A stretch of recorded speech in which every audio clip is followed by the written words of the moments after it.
The urban legends surrounding Poe's dark and disturbing existence began on September 22, 1825, when Poe married his 13-year-old cousin, Virginia, Chester Schnepf. She was his child bride, but in any case, it was a loving relationship. They did have to falsify the paperwork, as most people know. People did swear that she was of age. Poe was slowly carving a professional reputation for himself as a writer of original and exciting new work. His short stories included The Black Cat, The Fall of the House of Usher, The Pit and the Pendulum, The Telltale Heart, and The Murders in the Rue Morgue, as well as lesser-known works such as The Island of the Fae, Hop Frog, The Man of the Crowd, and William Wilson. Howard Rose. I have in hand an 1841 copy of the Gentleman's Magazine, in which is the first edition of The Murders in the Rue Morgue by Edgar A. Poe. I came across this, about 40 years ago, and at the time, I contacted an auction house regarding it. The person on the other end was very excited. A first edition of the Rue Morgue. Said, "Oh, that's $20,000, maybe more. And I was excited as a result. Thank goodness I didn't quit my job, because after waiting on the phone for a few minutes, this person came back and she said, "I'm sorry. The Rue Morgue is worth a lot of money in the second edition, not the first. The second edition he printed on his own. It was limited to 50 copies, and your copy in magazine format, there were thousands printed, and it's worth about $20. Now, 40 years distant from that point in time, it's probably worth $100 or $200, but I'm really glad I didn't quit my job at the time."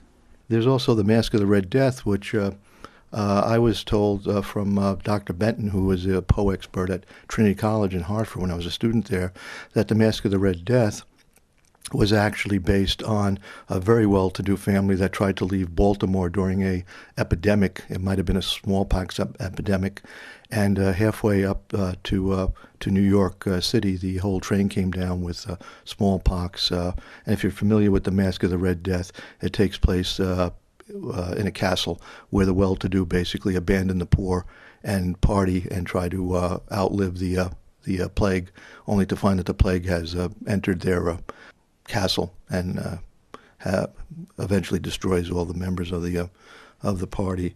In January of 1845, Poe published what is to be believed his Gothic masterpiece, The Raven.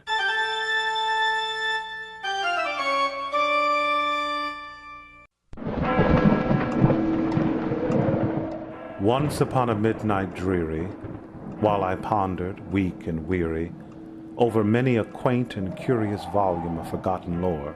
But even the poem, The Raven, is taught, unfortunately, during Halloween. When I remember in grade school, the teacher came out with a pumpkin, put a candle in it, and read The Raven. Well, if you look at The Raven closely, you'll find out that The Raven is a love poem. It's a poem to his dying wife who's in the other room. And it does have its elements of horror, supernatural, but it is actually a love poem. Poe is actually preparing himself for his wife's death.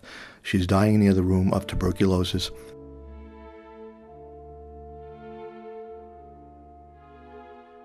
Eagerly I wished the morrow. Vainly I had sought to borrow from my books surcease of sorrow.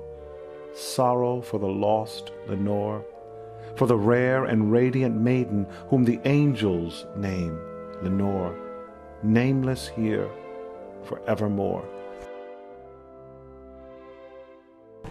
Hello, my name is Joy Blakeslee, and I'm the main tour guide here at Poe Cottage in the Bronx. Now, Joy, this was built in 1812, and Poe spent the last 3 years of his life in this home.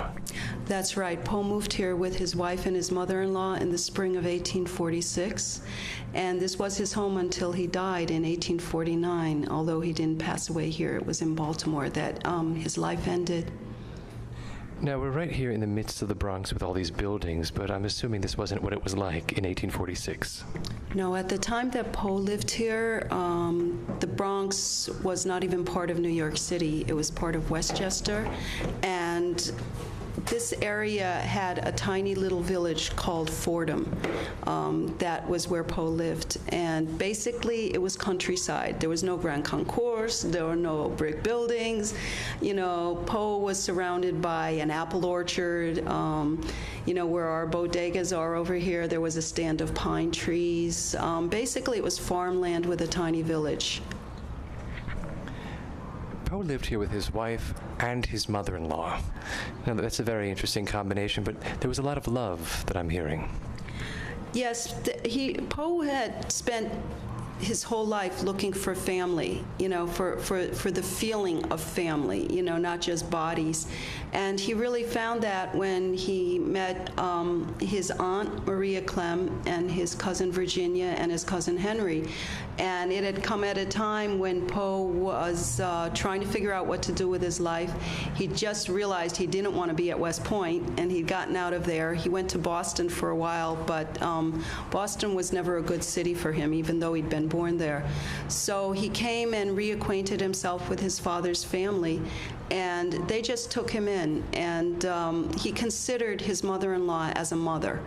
You know, it wasn't, obviously he married his cousin, so it wasn't a normal mother-in-law, son-in-law relationship, but he was very, very close to Maria Clem and, you know, wanted her to be with him.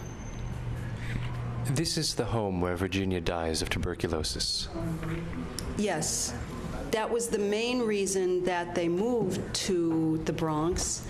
And unfortunately, you know, in those days, there were no antibiotics. The only thing they knew to do for TB was to take the patient to a clean environment. You know, so tubercular patients were taken to the countryside.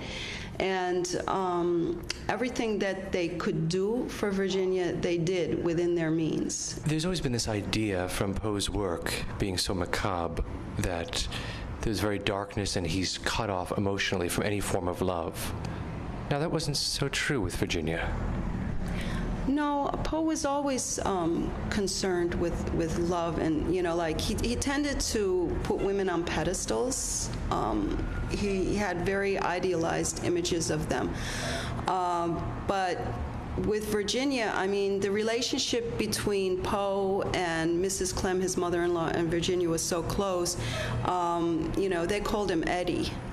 He called his wife Sissy, and he called his mother-in-law Muddy, you know. And, you know, they were a typical family. They had a cat. They loved their cat. He wasn't bad to his cat. For people that have read The Black Cat, you know, you have to be able to separate him a little bit from his imagination. He had a pet bird, you know, but he was devoted to Virginia. It was an unusually cold winter, and they were short on firewood because Poe wasn't writing. He was so worried about Virginia that, you know, he was pretty well blocked from being able to be financially efficient. So they would try to keep Virginia warm by, you know, Poe would rub her feet and Mrs. Clem would rub her hands, and then they'd switch. You know, Poe threw his old military coat over her. He was pretty obsessed with her being well, you know, trying to get her well, and he did everything he could. Following Virginia's death, Poe plunged deeper into darkness and despair. Alcoholism, drug addiction, and a failed suicide attempt by overdosing on laudanum took control of his life. His writing, however, continued. In 1849, Poe published the controversial Eureka, a scientific essay on the cosmos, creation, and God. Chester Schnepf. Eureka was an amazing essay that Poe wrote. And again, Poe thought that was the best work he had ever completed. It came out in 1849, and it basically talked about the expanding universe. It talked about Poe's concept of God, which he felt was God was molecular, God was everywhere, God was in nature, God was in imagination, creativity. Poe no longer saw God as an individual which he was brought up believing from his youth as an Episcopalian when he was with the Allens. But he basically created his own cosmos. And what's even more fascinating is if you read the essay carefully, you'll see that Poe is actually mapping out the Big Bang Theory, which obviously was not known at that time, and which science certainly believes probably could have been the start of the universe. And here we have Edgar Allan Poe in 1849.